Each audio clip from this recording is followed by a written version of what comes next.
all right, to get the right measurement. Yeah, okay. Yeah, sometimes they are so obese or something, we're not able to use their arms. Find a proper cuff. Yeah, so find a proper cuff. Yeah. So the cuff, Julie can demonstrate. So I said what? You should take off your clothing. Very important.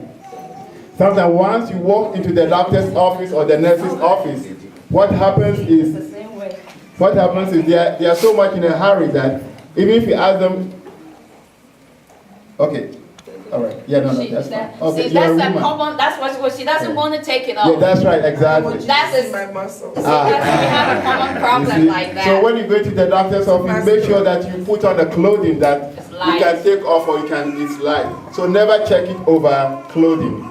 That is a no. It should be on the what? The bare arm. All right? And the calf size should be the normal calf size. Okay, that is very important.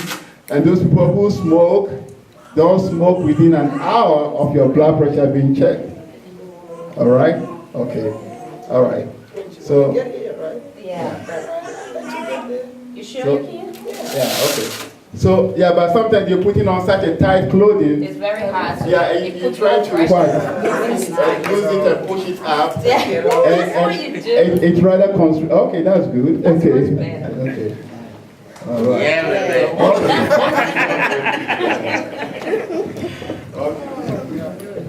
All right. Yeah, so you will demonstrate it, yes, okay. And in fact, the technique of taking the blood pressure is very, very important because if it's not checked the right way, you're going to get a falsely elevated blood pressure. And the doctor is going to make his judgment as to whether to treat or not to treat you based on that false measurement. Okay, all right. Should you give her false measurement? Okay, all right, okay. So she'll check it and later on, all right? Give her a high one. Okay. Do you want me to check it later on? Yeah, we got it. Okay, Yes, okay, all right, okay. So that's the right technique. So what did I say? When you walk into the doctor's office, what happens? You sit down, what happens? Feet flat, the arms. Yes, okay, your back should be rested on the chair. You should have an armrest, okay? Your feet should be what? Flat on the floor. Okay, and ideally the doctor or the nurse should wait for a few minutes for you to relax before they start checking it. And now, you must make sure that the calf size is what? If you are overweight or obese, the calf size should be quite bigger. If they use the normal size for someone who is overweight, you're going to get a falsely elevated blood pressure. All right? Can I chip in one? Yes, I just want to chip in right quick because where I work, usually the floor techs take the blood pressures. And if I have a patient who has blood pressure issues, the doctor order has to be manual. So when you go to a doctor's office and they check the electronic one is almost always not accurate. So it has to be manual. Okay, so if you want a second opinion, if the doctor comes to your office, a consulting room, you tell them, doctor, can you check my pressure? I have the manual one. Yes. They will do it for you because the electronic one. Yeah, I'll check it later. Okay, yeah, and I think that is important because, like we said, we have different blood pressure machines. This is the manual one, okay, and then we have the electronic ones, okay. They are all pretty good and everything, but the manual generally tends to be a little bit more accurate. But the electronic, don't get me wrong, the electronic ones are pretty good. They'll give you a pretty good, decent reading, okay. So if you have it at home, use it. If you want to buy one for your parents at home, it's easier to use, okay? Yeah. Because this one, you have to listen, you have to be a trained professional, and you have to know the various stages of the blood pressure. We call it the Karatov sound. Stage 5, the first sound that you hear. Stage 4, the sound is mild. It's a little bit more complicated. To diagnose it. Yes. If you are being diagnosed with blood pressure, I think that the manual one should use to be diagnosed. Yeah, that diagnosed. And then after that, you can use the electronic one. And the electronic one, there are different types. There's one which is the wrist type. Can you get me the wrist one? Okay. Oh, yeah, you can go. Thank you very much. Yeah, some people use the wrist one. Okay. So this is Yes, yeah, so this is the digital one, which is very common. It is very common because it's very easy to use, okay? Yeah, Julie will demonstrate that. Okay. All right, so the digital one. Now, one thing is we have the wrist one, okay? People use it also a lot. It is fairly accurate, but you tend to have more errors with the wrist one than the one that you put on your arm. So generally, if you can, yeah, okay, that's right. So this one, you just turn it on, and then you don't even have to squeeze anything. Yeah. Yeah, okay. Yeah, you start, okay? It's very easy. Now this is also the same thing, it's also digital. But this one is for the wrist, okay? But it tends to be less accurate than the one you put on your arm, okay? Yeah, but some of them are pretty good. So if you don't have any, you can still use that one. And the other thing that we do are the blood tests, okay? Now we do blood tests to check your kidneys to see whether the blood pressure is affecting your kidneys. We do urine tests also to see whether you have any protein in your urine. If you do have protein in your urine, that could be one of the earliest signs of the blood pressure affecting your kidneys. Okay, so when you go to the doctor, we do the blood test, we do the kidney, and then we do the EKG. You must insist that you get an EKG. You know what the EKG is? It's just an electrical monitoring of your heart. They put the pulse on you, and then they run the EKG. The EKG is very important. You know why it's very important? Because of what? It tells you whether your blood pressure is affecting your heart. Now, when we read the EKG monitor, it can tell us whether your heart muscle is getting bigger and bigger and bigger. We call it what? Left ventricular hypertrophy. It gets bigger and bigger because that is one way the heart adapts to the pressure load over a long period of time.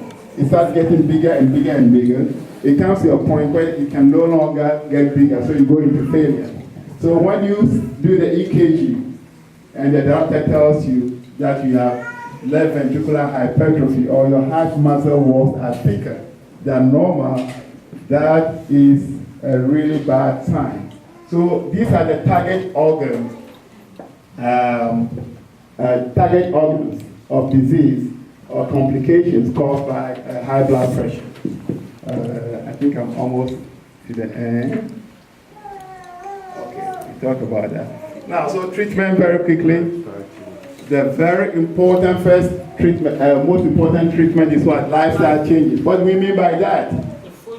The food you eat, exercise, stress reduction, if you are smoking cessation, if you drink alcohol, you cut down on that. What else? Okay. So those are very important. And now, about the diet is very important because there's something we call the DASH diet. That is the dietary approaches to stop hypertension. And this has been validated in a lot of research studies. Okay? And what is that? Basically, it's a diet that is rich in what? Fruits, vegetables, high fiber, low in fat. In fact, it's low in salt, very important. And how much salt ideally should you be eating every day? What do you say? Yeah, or even less. The lower it is, even the better. Okay, all right. So, yeah. So a diet that is very rich in fat, fruits, vegetables, low in fat. Okay, and then low in protein also. Okay. Now, if you go to your grocery, we're not saying that you should become vegetarian. But if you want to eat meat, I would say that fish is better than, yes, meat, that's right, okay? So fish is better than poultry, that is chicken and turkey. And turkey and chicken are also better than what? Red meat, okay? Yeah, I know we eat a lot of food meat and yeah, I'm not saying that you should stop eating those things, but you eat them in moderation, okay? Now, they say that how much meat can you eat? Lean cut. You trim off all the fat. If it's chicken, Don't ever eat chicken or turkey with the skin on. The skin is just loaded with fat. So you cut off the skin and all the fat and everything. And the same thing applies to red meat also. You make sure that you trim off all the fat and everything. Fish is even better, all right? Okay, so when you eat that kind of a diet, that we call the DASH diet, D-A-S-H, dietary approaches to stop hypertension.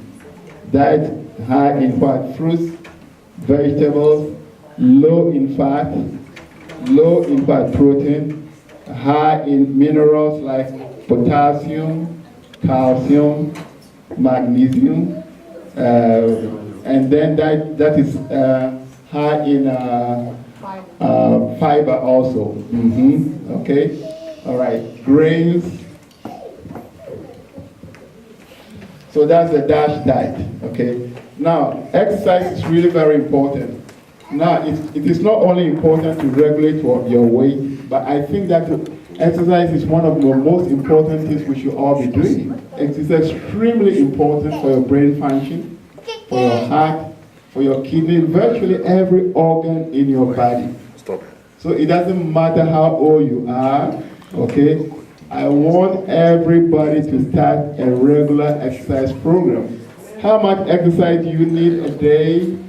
Usually, just brisk walking, about 30 minutes every day is fine. You don't need to do all the 30 minutes at one go. You can break it down. In the morning, if you want to walk briskly for just 10 minutes, that's fine. In the afternoon or evening, you do another 10 minutes. 10 minutes, that's okay. Or but if you want to start with just 10 minutes a day, and then you build that up gradually.